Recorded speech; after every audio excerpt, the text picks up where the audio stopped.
오늘 함께 나눌 말씀의 제목은요, 무너진 삶의 회복입니다. 무너진 삶의 회복. 요한계시록 2장 1절에서 7절까지의 말씀 함께 보시겠습니다. 요한계시록 2장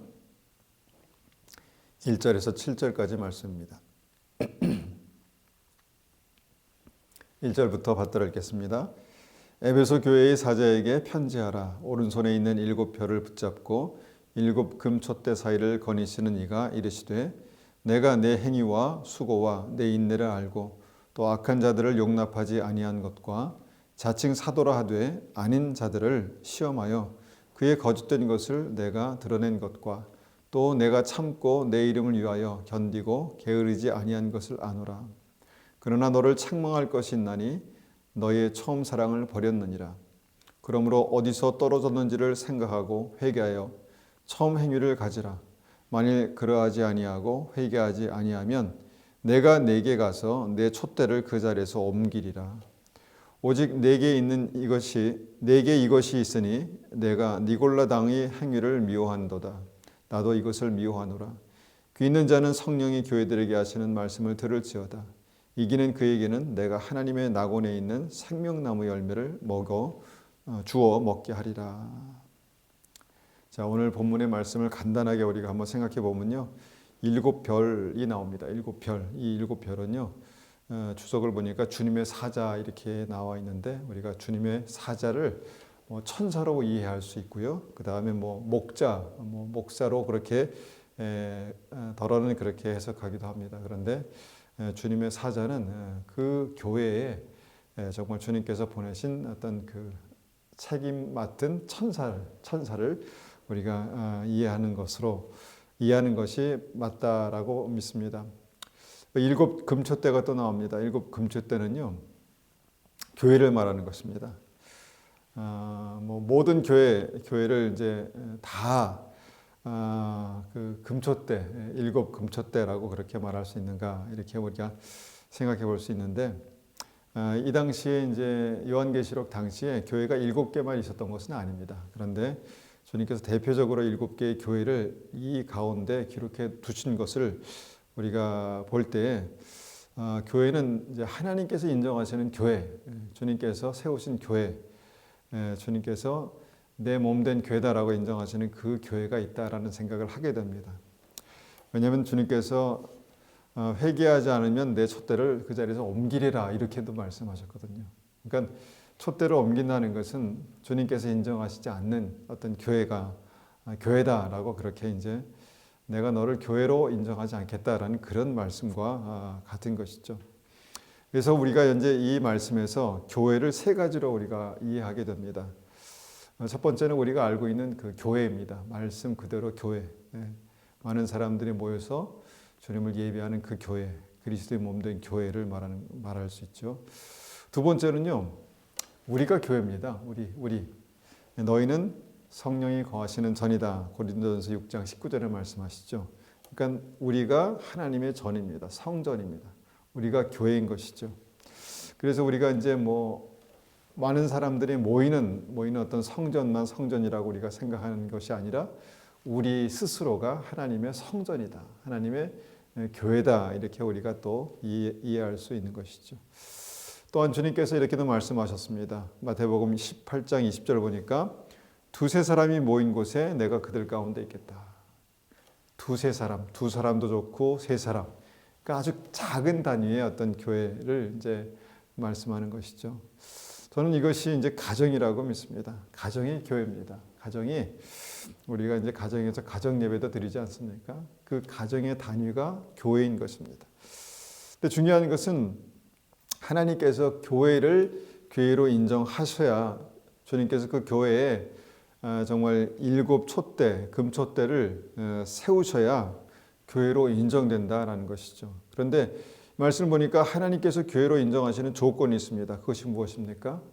여기 보니까 회개해야 교회다라고 그렇게 말씀하는 것이죠. 교회는요, 그리스도의 보혈이 역사하는 것이 교회입니다.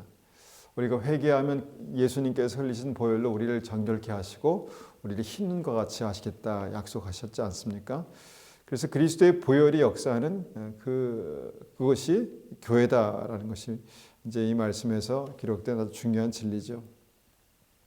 그래서 이제 오늘 말씀에 우리가 다시 한번 집중해서 보면은 주님은 회개하지 않는 것이 얼마나 위험한가, 얼마나 심각한가를 말씀하는 것입니다. 5절 보니까 회개하지 않으면 내 촛대를 옮기리라. 회개하지 않는 교회는 교회가 아니다, 이렇게 우리가 단적으로 이해할 수도 있습니다. 자, 이게 무슨 말씀입니까?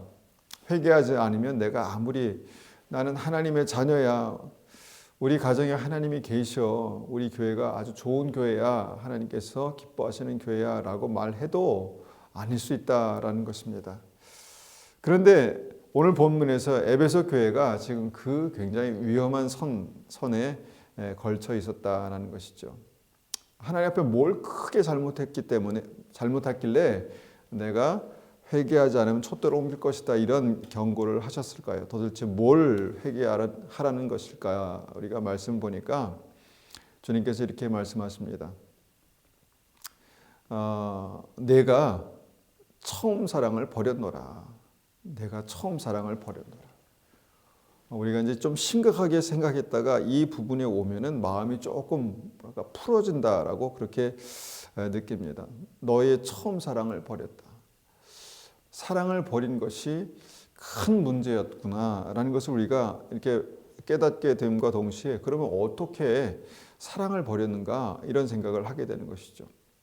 그러니까 주님을 사랑하는 믿음이 처음에서 떨어졌다는 것입니다. 식었다는 것이죠.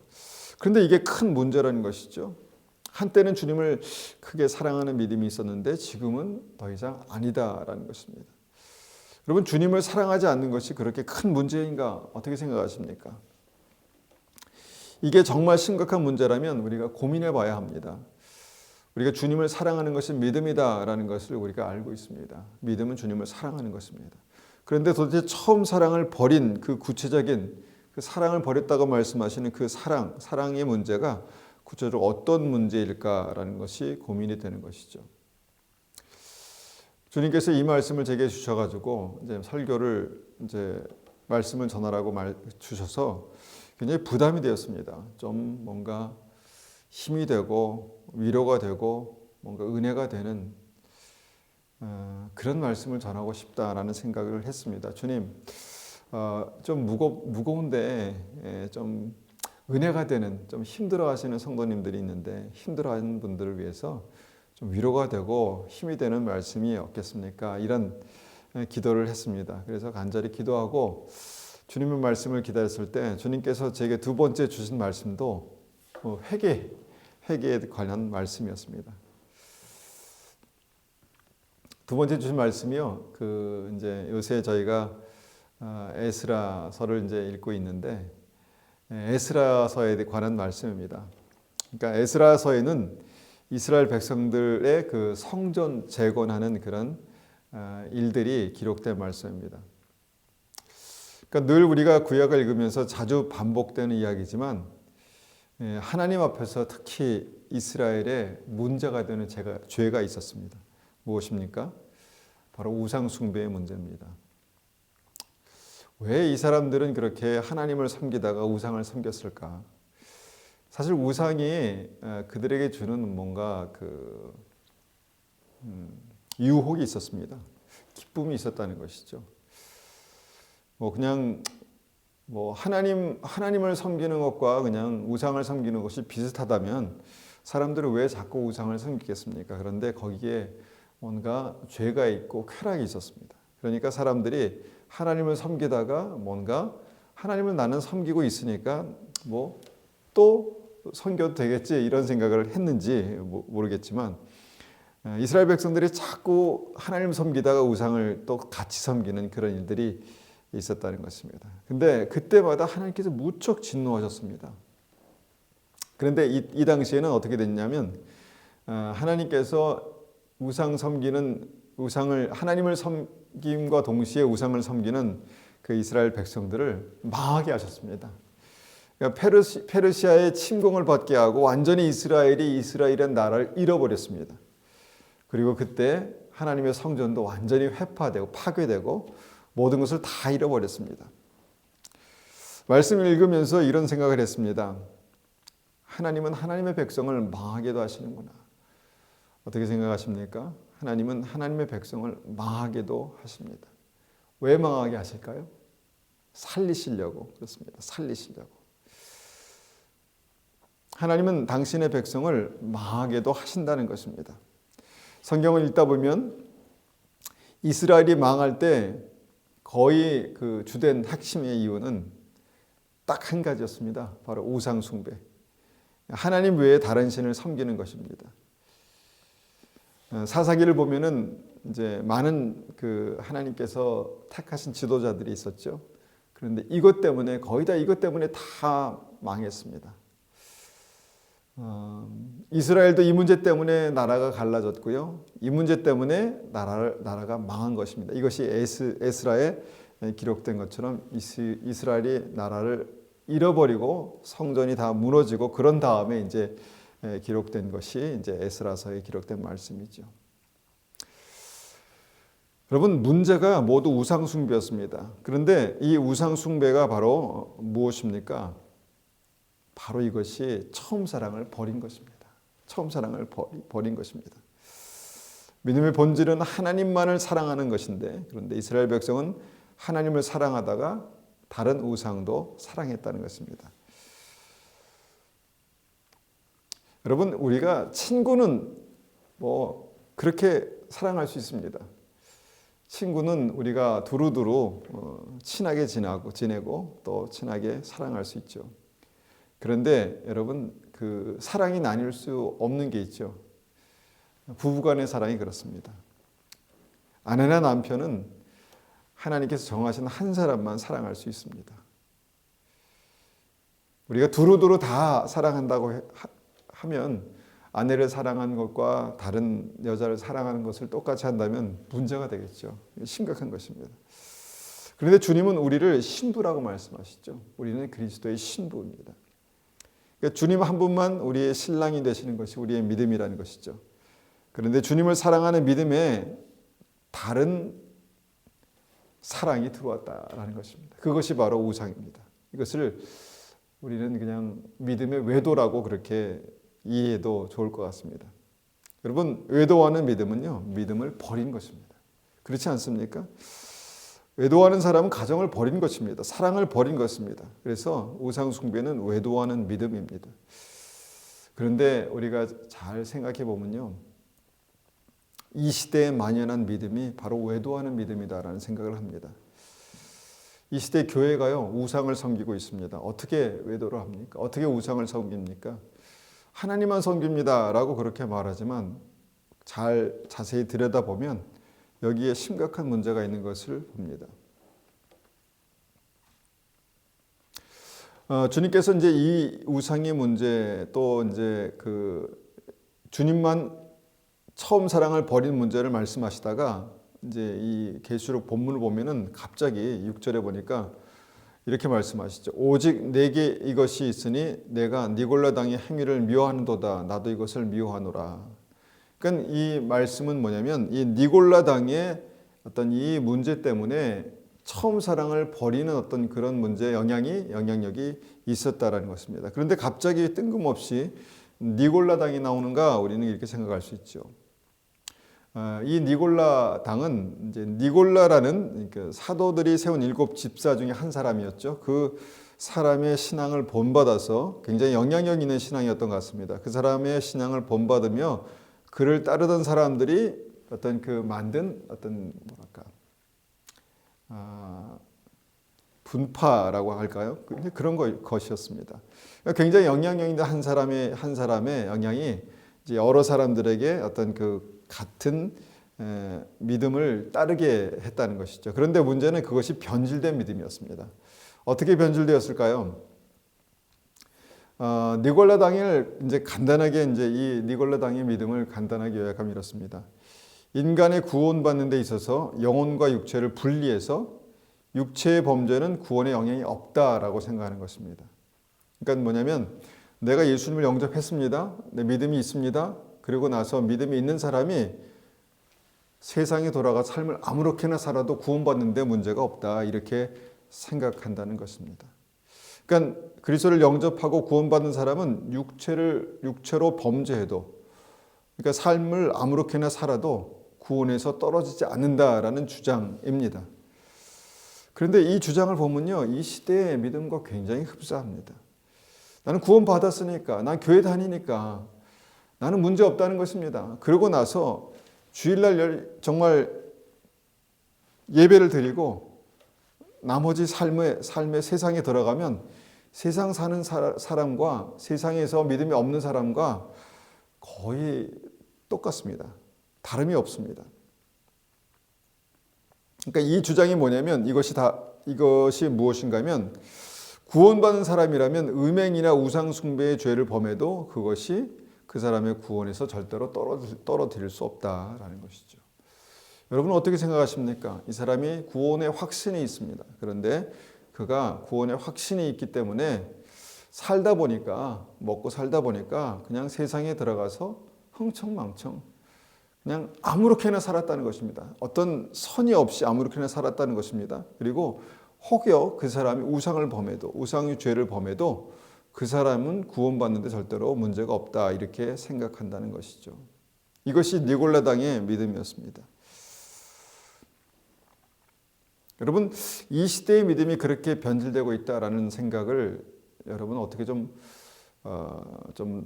지나치다 생각하십니까?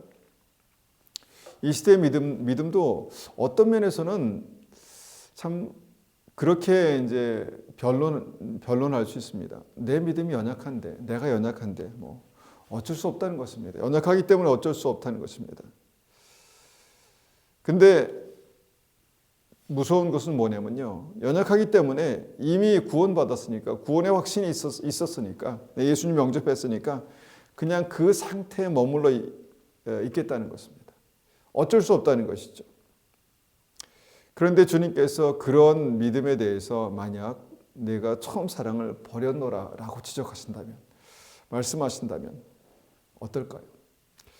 여러분, 우리가 하나님을 사랑하면서 세상을 동시에 사랑할 수가 없습니다. 그러니까 하나님을 사랑하면 세상을 사랑하기 시작하면요, 세상을 사랑하기 시작한 사람들의 믿음은 점점 식어가게 되었습니다. 이거 불보듯 뻔한 일입니다. 그러니까 난 결혼했으니까 이제는 문제 없다. 여러분, 결혼했으니까 문제 없습니까? 그러다가 큰일 나죠. 가정이 깨집니다. 근데 계시록의 말씀도 동일하게 말씀하시는 것입니다. 회개하지 않으면, 정말 그 믿음의 외도에서 돌이키지 않으면 촛대로 옮기겠다는 것입니다. 촛대로 옮기겠다는 것입니다. 하나님의 신부, 교회로 생각하지 않을 수도 있다는 것입니다. 분명히 말씀드렸죠. 촛대의 의미가 무엇입니까? 하나님께서 인정하시는 것입니다. 교회로 인정하신 것이죠. 촛대를 옮기겠다 말씀하시는 것은 아주 무서운 말씀입니다. 두렵고 떨림이 필요한 말씀입니다. 누가복음 16장 13절에 이렇게 말씀하십니다. 누가복음 16장 13절 제가 받들어 읽겠습니다. 집 하인이 두 주인을 섬길 수 없나니 혹 이를 미워하고 저를 사랑하거나 혹 이를 중히 여기고 저를 경히 여길 것입니다. 너희는 하나님과 재물을 겸하여 섬길 수 없느니라. 우리가 잘 알고 있는 말씀이지만 그리 심각하게 받아들이지 않을 수도 있는 말씀입니다. 하나님과 재물을 겸하여 섬길 수 없다. 내가 언제 재물을 섬겼습니까? 이렇게 말할 수 있다는 것입니다. 그런데 주님 분명히 말씀하십니다. 하나님과 재물은 절대로 동시에 섬길 수 없다 말씀하십니다.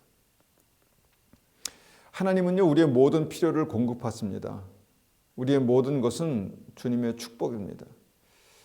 주께서 우리에게 주시지 않으면 우리가 받을 수 없습니다. 그런데 그 믿음을 내가 정말 하나님 앞에 그 믿음을 지키는 것, 그것이 이제 무엇인가 하면요, 그거 이제 11조입니다. 11조를 드리는 것이 그 믿음을 지키는 것입니다. 모든 것이 하나님께로부터 온 것입니다. 나의 모든 것은 주님께서 주시는 은혜입니다. 그래서 나의 소유권을 주님의 그 소유권을 인정하는 것이 바로 11조를 드리는 것이죠. 지난 시간에 말라기서 보았지만 3장 10절에 이렇게 말씀하십니다. 만군의 여호와가 이르노라 너희의 온전한 11조를 창고에 들여 나의 집에 양식이 있게 하고 그것으로 나를 시험하여 내가 하늘 문을 열고 너희에게 복을 쌓을 것이 없도록 붙지 아니하나 이제 시험하라 시험해 보라 이렇게 말씀하시죠. 여러분 11조는요 내가 재물을 섬기지 않겠다는 믿음의 고백입니다. 그러니까 세상과 하나님을 우리가 섬긴다라고 한다는 것이 세상과 재물을 동시에 섬긴다는 것이 뭐 재물 앞에 놓고 예배드리고 그런 문제가 아니라 우선순위에서 하나님이 밀린다는 것입니다. 우선순위가 5대5로 나눠진다는 것입니다.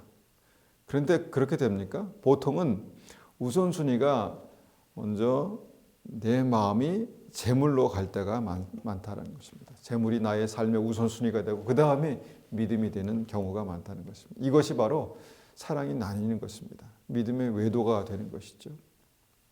그래서 그 11조의 문제는 내 모든 것이 주님의 은혜입니다. 하나님의 나의 모든 것이 주님의 것입니다. 라고 고백하는 그런 믿음이라는 것이죠. 그러니까 하나님의 주되심을 내가 고백하는 믿음이라는 것이죠. 또 이제 우리가 그 하나님과 함께 견주어서 우상이 될 만한 것이 바로 세상입니다. 그러니까 하나님과 세상을 겸하여 또 섬길 수 없다 이렇게 우리가 이해할 수 있는 것이죠. 요한일서 2장 16절에도 이렇게 기록하고 있습니다. 요한일서 2장 16절 제가 받들어 읽겠습니다. 이는 세상에 있는 모든 것이 육신의 정욕과 안목의 정욕과 이생의 자랑이니 다 아버지께로부터 온 것이 아니요 세상으로부터 온 것이라. 세상으로부터 온 것이습니다. 그러니까 우리의 마음을 빼앗아 세상으로부터 와서 우리의 마음을 빼앗아가는 것들이 있다는 것이죠. 여러분 이것에 대한 우리의 마음을 지키는 믿음이 무엇이겠습니까? 바로 주일 성수입니다.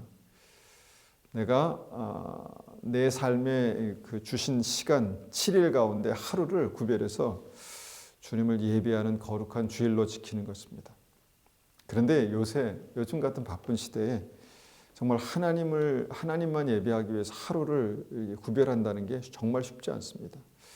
참 이것이 먹고 사는 문제이기 때문에 살아가는 문제이기 때문에 이것에 대해서 아주 명확하게 이렇게 단호하게 이야기하기가 참 쉽지 않습니다.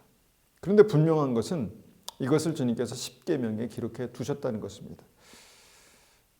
안식일을 거룩하게 지키는 것 그것이 하나님의 법입니다. 법. 하나님의 명령인 것이죠. 근데 왜 이것이 중요합니까? 이것을 지키지 못하면 내 믿음을 지키기가 어렵다는 것입니다. 세상의 재물의 영향력, 그다음에 세상의 그 화려함, 그 세상의 모든 것의 그 영향력들이 우리를 엄습해 오고 우리를 이제 우겨쌀 때 우리가 우리의 마음과 생각과 믿음을 지킬 수 있는 것은 하나님 앞에 믿음의 선을 지키는 것이죠. 그러니까 에베소 교회가 이제 그런 문제가 사실 이제 우상 숭배의 문제로 그렇게 연결돼서 나타났다는 것입니다. 그래서 처음 사랑을 버렸다라는 것은요,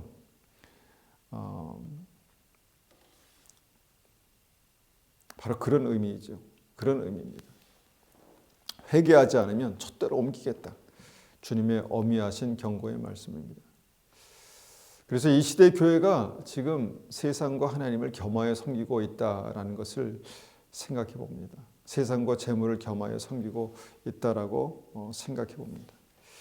요즘 우리 대한민국의 그 정치를 보면은 정말 안타깝습니다. 한숨이 나옵니다. 마치 밖에서 그 사람들 보면서 이렇게 막 우리는 손가락질하고 욕하죠. 지금 이게 뭐 하는 짓인가? 지금 좀 잘 어떻게 할 수 없을까? 이런 안타까움이 듭니다. 그러면서 한국의 어떤 그 회복을 위해서 정말 이 정치의 회복을 위해서 기도하면서 드는 생각이 있었습니다. 그것은 뭐냐면 혹시 이 한국의 이런 문제들이 교회의 책임이 아닐까? 이런 생각을 해봤습니다. 여러분, 교회는 뭐 정치와 상관없지 이렇게 우리가 생각할 수 있지만, 여러분, 이스라엘 백성들의 그 우상 숭배의 문제가 나라를 잃어버리는 문제로까지 그렇게 연결된 걸 봤을 때, 삶에 일어나는 모든 문제의 그 이 핵심에는 믿음의 문제가 있었다라는 것을 우리가 생각해 볼 수 있다는 것입니다. 그래서 혹시 이것이 한국의 이런 문제들이 교회의 문제가 아닐까, 교회의 문제가 아닐까, 믿는 사람들의 책임이 아닐까, 이런 생각을 하게 됐다는 것입니다. 여러분, 어떻게 생각하십니까? 우리가 무슨 잘못했습니까? 우리가 비리를 한 것도 아니고, 우리가 정치를 한 것도 아니고, 무슨 잘못을 했다는 것입니까? 근데 한 가지 확실하게 이제 우리가 걸리는 문제가 있습니다. 이 시대 교회가요, 세상과 재물을 너무 사랑하고 있다는 것입니다. 믿음이 있다고 하지만 세상과 재물을 너무 사랑하고 있습니다. 그러니까 이게 우상이 되는가, 우리가 이제 이렇게 이제 생각해 볼 수 있지만, 아까 말씀드렸죠. 하나님과 재물을 겸하여 섬길 수 없다. 우상이 될 수 있다는 것입니다. 모든 사람들이 부자가 되기를 원합니다. 크리스찬도 예외는 아니죠. 그런데 이게 무슨 나쁜 악한 문제입니까? 그런데 문제는 하나님과 재물을 겸하여 섬기는, 그러니까 모든 어떤 중요한 문제에 있어서 하나님이 항상 밀린다는 것입니다. 내가 사랑하는 재물이 첫 번째고, 내가 사랑하는 세상의 여러 가지 일들이 우선순위고, 그 다음에 믿음은 항상 뒷전으로 두 번째로 밀려난다는 것입니다. 이것이 이제 하나님과 재물을 겸하여 섬길 수 없다는 이 말씀을 기억나게 하는 그런 일입니다. 혹시 이것이 이 시대 교회들에게 주님께서 경고하시는 말씀이 아닌가, 이런 생각도 해봅니다. 내가 처음 사랑을 버렸노라. 한국 교회가 얼마나 주님을 뜨겁게 사랑했습니까? 얼마나 헌신했습니까? 그런데 지금은 아닙니다. 지금은 아닙니다. 그냥 차지도 않고 덥지도 않은 신앙이 보편화가 되어 있습니다. 이것이 내가 처음 사랑을 버렸노라 라고 하시는 그런 문제라면, 여러분, 이 모든 문제의 책임은요, 우리 믿는 사람들에게 있다라는 생각을 해보게 됩니다. 그래서 어떻게 해야 될까요? 오늘 말씀처럼 회개가 답입니다. 회개하지 않으면 촛대로 옮기겠다. 회개가 절실하게 필요하다는 것입니다. 여러분, 회개는요, 처음 사랑을 회복하는 진리입니다. 그러니까 신랑 되신 예수님께 믿음의 정절을 지키는 어떤 그것이 바로 이 회개의 핵심이라는 것이죠. 그래서 무엇이 회개입니까? 구체적인 회개의 내용이 무엇입니까? 다시 이제 우리가 이것을 고민해 보면서 에스라서를 생각해 보면요, 이제 에스라서에서 이제 그 핵심은 하나님의 성전을 재건하는 것이죠. 그러니까 하나님의 성전을 회복하는 것입니다. 그러니까 회개한 이스라엘 백성들의 삶에 나타난 첫 번째 어떤 그 믿음의 핵심은 바로 성전이 회복되는 것이었습니다. 그러니까 이것이 어떤 회개의 증거로 그의 삶 속에 나타나는 첫 번째 어떤 그 증거가 되었던 것이죠. 여러분, 하나님의 성전이 회복돼야 믿음이 회복될 수 있습니다. 온전한 예배가 회복돼야 여러분 믿음이 회복되는 것입니다. 주님은 우리에게 너희는 성령의 전이다 이렇게 말씀하십니다. 즉, 내 마음속에 예수님이 나의 삶의 주인 되시고, 정말 세상에 밀리고 재물에 밀려서 그 우선순위가 밀려서 정말 그 예배가 무너지고 정말 하나님의 전이 회파되는 것들을 다시 회복할 수 있는 그것이, 다시 회복하는 것이 바로 회개라는 것입니다. 말씀을 정리합니다. 여러분, 회개해야 모든 것이 살아납니다. 무엇이 회개입니까? 처음 사랑을 버린 그 믿음의 외도를 회개하는 것입니다. 처음 사랑을 어떻게 회복합니까? 내 안에 성전이 회복되고 온전한 예배가 회복될 때 정말 하나님께서 주님만이 나의 삶의 주인 되시고 온전히 예배 받으시는 그분이 되실 때 우리의 첫사랑은 회복될 것입니다. 우리의 믿음, 우리의 첫사랑이 그렇게 회복되기를 간절히 원합니다. 우리가 이 말씀을 가지고 한번 같이 기도하기를 원합니다. 하나님, 우리의 삶 속에 하나님께서 주신 온전한 은혜로 우리가 주님을 사랑하는 그 처음 사랑이 회복되고 그 처음 사랑이 다시 주님만 사랑하는 그 믿음으로 회복되는 그 은혜가 있기를 간절히 원합니다. 그렇게 한번 같이 기도하겠습니다. 아버지 하나님 감사합니다. 주님께서 우리에게 이 말씀으로 경고하신다라고 믿습니다. 아버지 하나님, 우리가 어떻게 주님 앞에 온전한 믿음으로 깨어 있을 수 있습니까? 에베소 교회에게 주신 말씀이었습니다. 하나님, 그들이 주님을 믿고 있다고 했지만 주님께서 너희가 처음 사랑을 버렸다 이렇게 말씀하셨습니다. 정말 직접적으로 그들이 우상 숭배는 하지 않았지만 정말 그 직전까지 그 위험에 정말 그 위험한 믿음의 직전까지 가 있는 것을 보았습니다. 아버지 하나님, 정말 니골라 당의 믿음처럼 구원의 확신이 있었던, 하나님만 뜨겁게 사랑했었던 믿음이 세상을 조금씩 더 사랑하게 되면서 믿음 따로 세상 삶 따로 이렇게 하나님 되면서 정말 그들에게 그것이 또한 우상이 되었던 것들을 우리가 다시 한번 믿음으로 바라봅니다. 아버지 하나님, 이 시간에 다시 한번 이 믿음을 가지고, 이 말씀을 가지고 우리의 믿음을 새롭게 하여 주시옵소서. 우리가 주님만 사랑하고 주님만 경배하며 우리의 삶의 믿음의 선을 지키며 아버지 하나님, 우리가 정말 무너졌던 성전이 재건되며 무너졌던 예배가 회복되며 하나님만 온전히 예배하는 그런 믿음이 될 수 있도록 주님 은혜 베풀어 주시옵소서. 주님, 이 시간에 하나님께서 우리 한 사람 한 사람을 붙드셔서 우리가 주님을 향한 그 뜨거운 사랑이 회복되는 그런 믿음이 있을 수 있도록 주님 역사하여 주시옵소서. 주님 감사합니다. 주님 감사합니다. 지금은 우리 주 예수 그리스도의 은혜와 하나님 아버지의 극진하신 사랑하심과 성령님의 충만하심과 인도하심이 주님 앞에 첫사랑을 회복하고 주님 앞에 예배가 회복되고 성전이 회복되기를 원하는 우리 믿음의 성도님들 머리 위에, 가정 위에, 교회 위에 지금부터 영원토록 함께 하시기를 축원하옵나이다. 아멘.